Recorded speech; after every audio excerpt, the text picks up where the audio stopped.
வணக்கம். தமிழகத்தின் கனேடிய செய்திகளோடு இணைந்து கொள்ளும் நான் மதுஸ்ரீ மகேந்திரன். விரிவான செய்திகளுக்கு செல்லும் முன்பதாக முதலில் தலைப்புச் செய்திகள். கனேடிய அரசியல்வாதிகளை கடுமையாக விமர்சிக்கும் டொனால்ட் ட்ரம்ப். அமெரிக்க பிரஜா உரிமையை ரத்து செய்யும் கனேடியர்கள் 50% உயர்வு.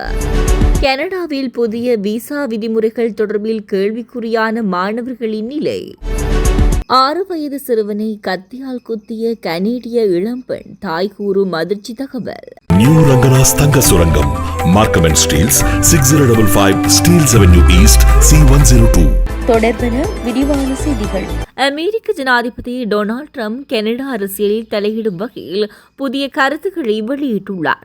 அமெரிக்கா கனடா வர்த்தக உறவுகளில் மிகப்பெரிய 25% இறக்குமதி வரியை விதிப்பதற்கான இறுதி திகதி மீண்டும் நெருங்கி வரும் நிலையில் கனடாவின் முன்னாள் நிதியமைச்சர் கிறிஸ்டியா ஃப்ரீலாண்டை கடுமையாக விமர்சித்துள்ளார். கிறிஸ்டியா ஃப்ரீலாண்டு மிக மோசமானவர் என ட்ரம்ப் தெரிவித்துள்ளார்.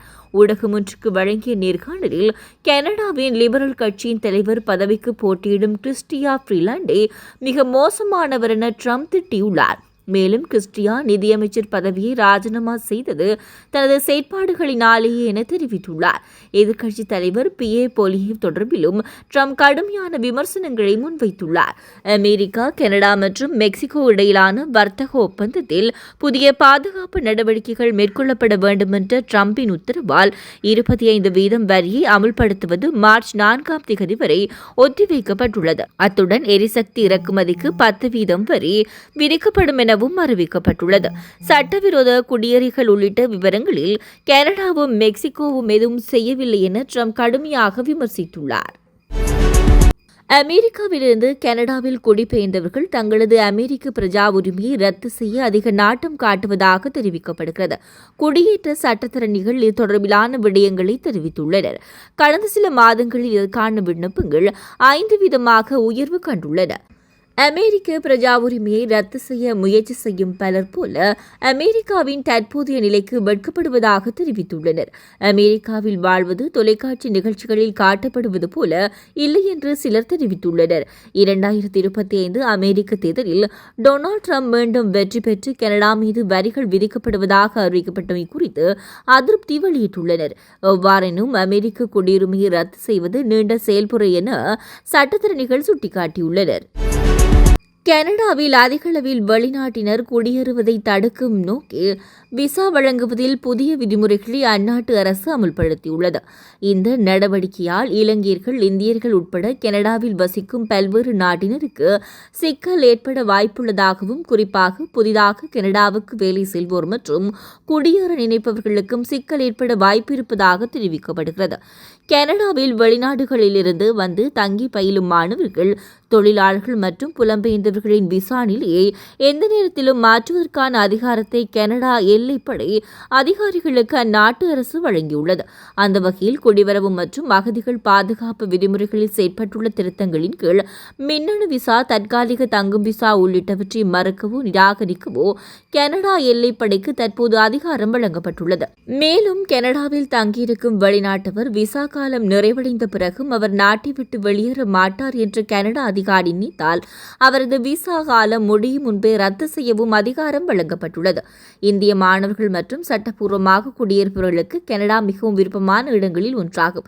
தரவுகளின்படி தற்போது கனடாவில் உயர்கல்வி படித்து வரும் இந்திய மாணவர்கள் மட்டும் 4.2 லட்சத்துக்கும் அதிகமாக இருப்பதாக தெரிவிக்கப்பட்டுள்ளது. மேலும் தற்காலிக தங்கும் விசாவை பெற்று இந்தியாவைச் சேர்ந்த பலரும் கனடாவுக்கு சுற்றுலா சென்று வருகின்றனர் எனவும் 2024 முதல் பாதியில் மட்டும் 3.6 லட்சம் இந்தியர்களுக்கு பயண விசாவை அந்நாட்டு அரசு வழங்கியுள்ளது எனவும் தெரிவிக்கப்பட்டுள்ளது. இந்த நிலையில் மாணவர்கள், சட்டப்பூர்வமாக குடியேறியவர்களின் விசாக்கள் ரத்து செய்யப்பட்டால் அவர்கள் குறிப்பிட்ட காலத்துக்குள் கனடாவை விட்டு வெளியேற நோட்டீஸ் வழங்கப்படும் என்று தெரிவிக்கப்பட்டுள்ளது. ஏற்கனவே காலிஸ்தான் விவகாரத்தில் இந்தியா கனடா இடையே பிரச்சினை நிலவி வரும் சூழலில் புதிய விசா விதிமுறைகளால் பாதிப்பு ஏற்படக்கூடும் என்ற அச்சம் இந்தியர்களிடையே நிலவுகின்றமை குறிப்பிடத்தக்கது. கனடாவின் நோவா ஸ்காஷியா மாகாணத்தில் தலைநகரான ஹாலிஃபாக்ஸ் நகரில் 6 வயது சிறுவன் ஒருவனை கத்தியால் குத்தியதாக இளம்பெண் ஒருவர் கைது செய்யப்பட்டுள்ளார். ஞாயிற்றுக்கிழமையன்று சுற்றுலா பயணிகள் அதிகம் வருகை தரும் ஹாலிஃபாக்ஸில் உள்ள ஸ்காட்டியா ஸ்கொயர் மால் என்னுமிடத்தில் 6 வயது சிறுவன் ஒருவன் கத்தியால் குத்தப்பட்டதாக போலீசாருக்கு தகவல் கிடைத்துள்ளது. உடனடியாக அங்கு போலீசாரும் மருத்துவ உதவிக்குழுவினரும் விரைய அந்த சிறுவன் கவலைக்கிடமான நிலையில் மருத்துவமனைக்கு கொண்டு செல்லப்பட்டுள்ளார். அந்த சிறுவனை கத்தியால் குத்திய எலியட் எனும் இளம்பெண் போலீசாரால் கைது செய்யப்பட்டுள்ளார். அவர் திங்கட்கிழமை ஹாலிஃபாக்ஸ் மாகாண நீதிமன்றத்தில் ஆஜர் செய்யப்பட்ட நிலையில் காவலில் அடைக்கப்பட்டுள்ளார். மீண்டும் அவர் மார்ச் மாதம் 13ஆம் தேதி நீதிமன்றத்துக்கு கொண்டு வரப்பட உள்ளார். இந்த நிலையில் எலியட்டின் தாயான ஆண்ட்ரியா தன் மகள் குறித்து சில அதிர்விக்கும் விடயங்களை தெரிவித்துள்ளார்.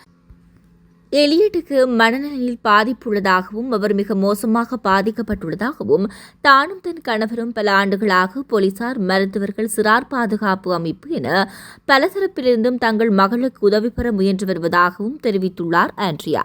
அதைவிட பயங்கரம் என்னவென்றால், தங்கள் மகளான எலியட்டால் தங்கள் இன்னொரு பிள்ளைக்கு ஏதாவது ஆபத்து வரக்கூடாது என்பதற்காக எலியட் தங்கள் வீட்டில் வாழவில்லை என்றும் அவர் வீடற்றவராக வெளியில் வாழ்ந்து வந்ததாகவும் தெரிவித்துள்ளார் ஆண்ட்ரியா. இதற்கிடையில் கத்தியால் குத்தப்பட்ட சிறுவனுடைய நிலைமை சீராக இருப்பதாக மருத்துவர்கள் தெரிவித்துள்ளதாக செய்திகள் வெளியாகியுள்ளன. இத்துடன் தமிழாரத்தின் கனேடிய செய்திகள் நிறைவடைகின்றன. தமிழாரம் செய்திகளை யூடியூப் சேனல் வழியாக பார்வையிட முடிவதுடன் www.tamilaram.news என்ற இணையதளம் மூலமாகவும் பார்வையிட முடியும். தொடர்ந்தும் தமிழாரம் செய்திகளோடு இணைந்திருங்கள். வணக்கம். SS Brothers Trends Grand Opening and Mega Sale. Canada மண்ணில் தமிழர்களின் மத்தியில் ஆண்களின் நவநாகரிக ஆடைகளின் தெரிவாக 8/2/2025 அன்று இம்மாதம் சனிக்கிழமை மார்னிங் சைட் அவென்யூ யூனிட் 9 கோலாகலமாக திறந்து வைக்கப்பட இருக்கின்றது SS Brothers Trends.